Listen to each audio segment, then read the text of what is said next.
अजूनही पाण्याची पातळी जास्त आहे, त्यामुळे आता सध्या तुम्ही जो या व्हिडिओमध्ये शेंडा पाहताय तिथे आपली सागरेश्वराची शिवपिंडी आहे. त्यामुळे शिवपिंडीच्या दर्शनासाठी येणाऱ्यांनी अजून तरी तासाभराने उशिरा यावे. सागरामध्ये असल्यामुळं सागरेश्वराचं नामकरण केलं आणि गेल्या 3 ते 4 वर्षात हिला खूप प्रसिद्धी मिळाली. तुमच्यासारख्या सगळ्या ज्या यूट्यूबर्स आहेत, इंस्टाग्रामर्स आहेत किंवा TV चॅनल्सवाले आहेत, पेपरमध्ये बातम्या येतात, अशांमधून ही आमची सागरेश्वराची शिवपिंडी खूप व्हायरल झाली आणि आज खूप तिचे लाखो भक्त इथे येऊन श्रावणमध्ये दर्शन घेऊन जातात.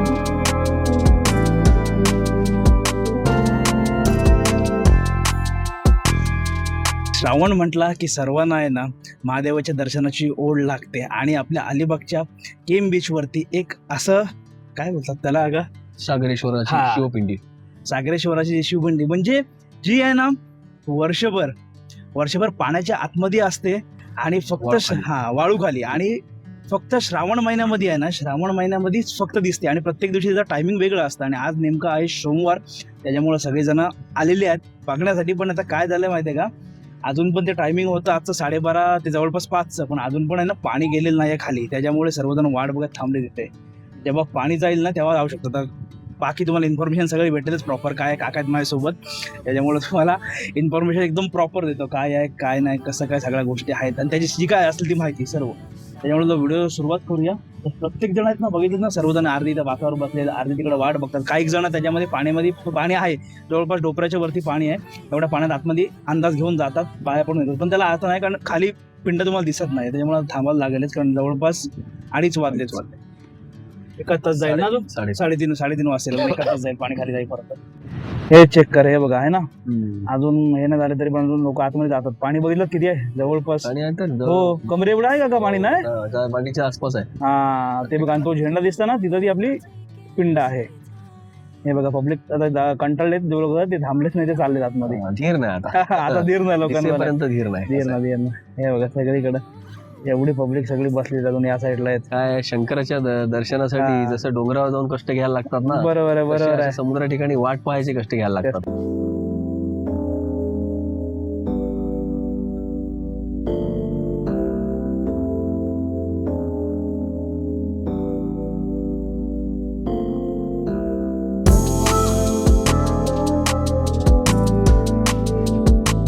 आता आहे ना अजून बरेचसे पब्लिक येतात, म्हणजे गेले मागासपासून थांबून बघून आणि थांबून पण गेले. कारण आता जवळपास 3:45 झालेत, कारण जवळपास 2 वाजता काहीतरी मी आलो इथं, 2, 2:15 तेव्हापासून आता आम्ही थांबलोय वाट बघून. आता पाणी प्रॉपर गेले आतमध्ये. आता बोललो जाऊया तिथे, तुम्हाला दाखवतो सर्व कशी आहे पिंड ती. कारण लास्ट टाइमचा पण तो व्हिडिओ जे आहे ना, ती मला लिंक देतात, ती पण आपण इथं काका होते शूट केलं स्टार्टिंगला, पहिल्यांदा आपण केली होती. आणि आता बोलो आलो. नमस्कार शिवभक्तांना, सर्वप्रथम मी नमस्कार करतो. मी योगेश साळुंखे. मित्रांनो, आज आपल्या या किहीमच्या समुद्रकिनारी जी सागरेश्वराची शिवपिंडी जी श्रावणात तुम्हाला दर्शन देते, तर आज श्रावणातला 2रा सोमवार आहे, तर ही शिवपिंडी पाहायला आज सगळ्या शिवभक्तांचा एक महासागरच आपण या सागर किनारी लोटलाय असं बोलू आपण. तर साधारण 4 वाजता 3:30 ते 4च्या दरम्यान शिवपिंडीच्या जवळ लोकांना जायला चान्स मिळाला आणि अजून एक 15 ते 20 मिनिटात ती दिसायला सुरुवात होईल. ही शिवपिंडी तुम्हाला पाहायची असेल तर एखाद्या इथल्या लोकल किहीम ग्रामस्थाकडून माहिती घेतल्याशिवाय येऊ नका, कारण ती रोज दिसते, पण चंद्राच्या गुरुत्वाकर्षणामुळं रोजचं भरती ओटीचं टायमिंग वेगळं असतं आणि त्या वेळेचं जे टायमिंगचं गणित आहे ते फक्त इथल्या लोकल माणसाला माहिती असतं. त्यामुळे तुम्हाला जर शिवपिंडीचं दर्शन घ्यायचं असेल तर वेळ माहीत करून घेतल्याशिवाय येऊच नका. ही मित्रांनो जी शिवपिंडी आहे ही सागरेश्वराची शिवपिंडी.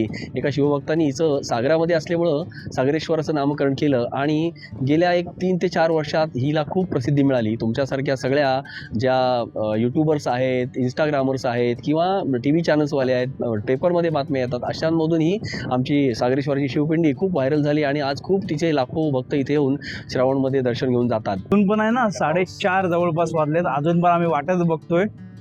कारण आता लोक झालीत, म्हणजे कसं आहे तिथला जो हे आहे ना काय बोलतात त्रिशूल दिसायला लागलाय. म्हणजे ते जवळ गेलो ना वरून ती पिंड पण दिसते, पण एकदम ते पाणी आतमध्ये जाऊन पूर्ण क्लिअर दिसतं ना तसं अजून दिसत नाही आहे. पण पब्लिक कशी आता आलेले आहेत, ते जातात दर्शन वगैरे घेतात. पाणी अजून आतमध्ये जायची वाट बघतो, बघूया तर जातोय काय, नाहीतर बोलू जावे दर्शन घेऊया. कारण तिथे गेल्यावर कसं प्रॉपर तुम्हाला दाखवता पण आलं पाहिजे ना. आणि मेन काय माहिती का, तेच सांगितलं तर आजचं 12:30 ते 5चं टायमिंग होतं, पण कसं आहे टायमिंगचं पुढे मागे होतं, त्याच्यामुळे मग येत आहे ना ते टायमिंगचं प्रॉपर बघून या. नाहीतर मग असं आहे, आता आम्ही किती 2 वाजता आलो, जवळ 4:30 वाजले, अजून पण पाणी तेवढंच आहे, अजून वरती आहे पाणी.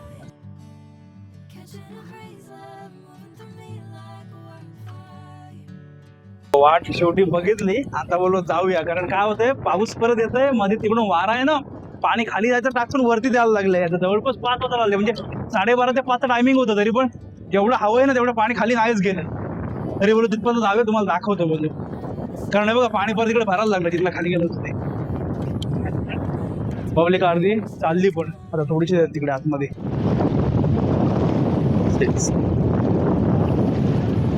काकांच्या पाठीपाठी चाललंय दुसरं. मगाशी आहे ना हे पूर्ण खाली झालं होतं, आता बोललो जाईल तिकडे आतमध्ये पाणी, पण नाही गेलं. तुम्हाला मी शॉर्ट दाखवीन आपल्या आधीच्या क्लिप मधले कशी पिंड आहे ती, कारण त्याला काय ऑप्शन नाही, वरतून कसं दिसते मला, कारण पाणी जातात ना बोलल्यावर ती एवढा वेळ वेट केला आहे तरी पण काहीच नाही. पोचलो आता इथे. मित्रांनो, या शिवपिंडीबद्दल अनेकांच्या मते असे काही कयास आहेत की इथे शिवपिंडी जमिनीतून आली की कशी आली, म्हणजे कोणी आणून ठेवली, काय झालं, हिचं काय असेल. तर एक असा जो कयास असतो की आपल्या इतिहास काळात, म्हणजे शिवपूर्व काळात म्हणा किंवा शिवकाळात म्हणा, की आपल्या मंदिरांवर जेव्हा आक्रमण व्हायची आणि आपली मंदिरं जेव्हा बाटवली जायची, त्यावेळेला गावात कुठेतरी एक शिवमंदिर असावं आणि त्या शिवमंदिरातल्या ह्या शिवपिंडीला परकीय सत्तांचा हात लागू नये किंवा परकीय सत्तांनी आपल्या मूर्तीचं भंजन करू नये म्हणून आमच्या त्यावेळच्या ग्रामस्थांनी 100-200 वर्षापूर्वी आमच्या गावात या किहीम गावात जे ग्रामस्थ असतील त्यांनी इथे तिला आणून ठेवली असेल. बरं, आणून ठेवली तर नुसती चला भाऊ नेऊन समुद्राला भरती आणि भरतीच्या ठिकाणी ठेवली आणि निघून आली असं नाही. त्यावेळच्या ग्रामस्थांना पण या गोष्टीचं ज्ञान असेल की तिला अशा ठिकाणी ठेवायची की ती श्रावणातच दिसेल आणि एरवी ती पूर्ण 12 महिने समुद्राच्या पाण्याच्या वाळूखाली राहील, असा हा एक कयास बांधला जातो. म्हणजे आपण असं उगाच काहीतरी पसरवायचं नाही की जमिनीतून वरती येते मग परत श्रावण महिना संपला की खाली जाते, असं काही नाही मित्रांनो. ही 100-500 वर्षापूर्वी शिवकालापूर्वी वगैरे ही इथे आणून ठेवली असेल असा एक कयास आहे. किंवा अगदी तसा कयास जरी खोटा ठरत असेल तरी पण त्याची माहिती काढण्यासाठी आपल्याला खूप सगळे जे इतिहासाचे गॅजेट्स आहेत ते तपासावे लागतील की किहीम समुद्रकिनारी शिवपिंडी आहे ती कधी आली, कशी आली, याची तपासणी करण्यासाठी खूप आपल्याला खोलात जावं लागेल. पण आहे अध्यात्म म्हणून तर लोक येतात आणि त्यामुळे ह्या पिंडीचा जो विषय आहे असा की इथे ही पिंडी आहे ही आपल्याला दिसते, श्रावणातल्या पूर्ण महिनाभर दिसते, पुन्हा श्रावण महिना सरला की जाते. ती कशी आली, कुठून आली याबद्दल खूप तर्कवितर्क लावले जातात. पण आमचा मूळ ग्रामस्थांचा असा तर्क आहे की जेव्हा परकीय सत्तांचे आक्रमण होऊन आपली मूर्तींचं भंजन केलं जायचं, ते मूर्ती भंजन आपल्या या शिवपिंडीचं, आपल्या आराध्याचं होऊ नये म्हणून तेव्हाच्या ग्रामस्थांनी तिला अशा ठिकाणी ठेवली की फक्त ती श्रावणात दिसेल आणि श्रावणाच्या नंतर ती समुद्राखाली पुन्हा जाईल. ते बघितलं पिंड पूर्ण पाण्याच्या खालीच आहे, फक्त तो वरती जो त्रिशूल आहे ना तोच फक्त दिसतो, बाकी काहीच नाही दिसत. तुम्हाला याच्यानंतर आहेत ना आपल्या आधीचे शॉट दाखवतो.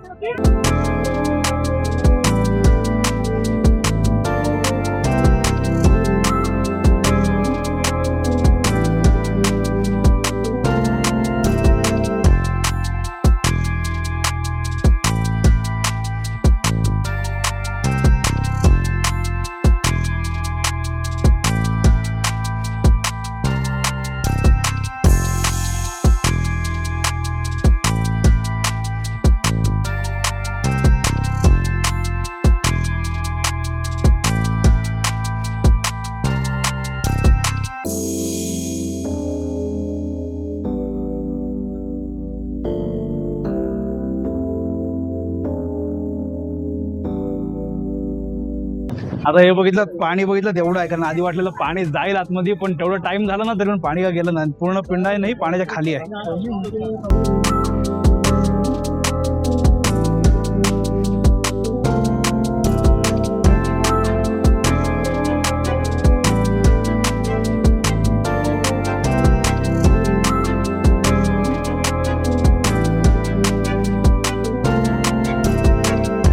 नाही एवढंच बघा इथे एवढं इथे आहे ना, इथे खाली पिंड आहे, दिसत नाही, त्यामुळे आपल्याला आधीच्याच फोटोज बघायला लागतात. आणि हो, तुम्हाला आजचा प्रवास कसा वाटला नक्की सांगा. आणि तुम्ही कधी आलात का ह्या गुप्त शिवलिंगाच्या दर्शनासाठी? व्हिडिओ आवडला असेल तर व्हिडिओ लाईक, शेअर, आपल्याला सबस्क्राईब करा. भेटूया अशात नवीन व्हिडिओ घेऊन पुढल्या ब्लॉगमध्ये. आजसाठी बाय बाय.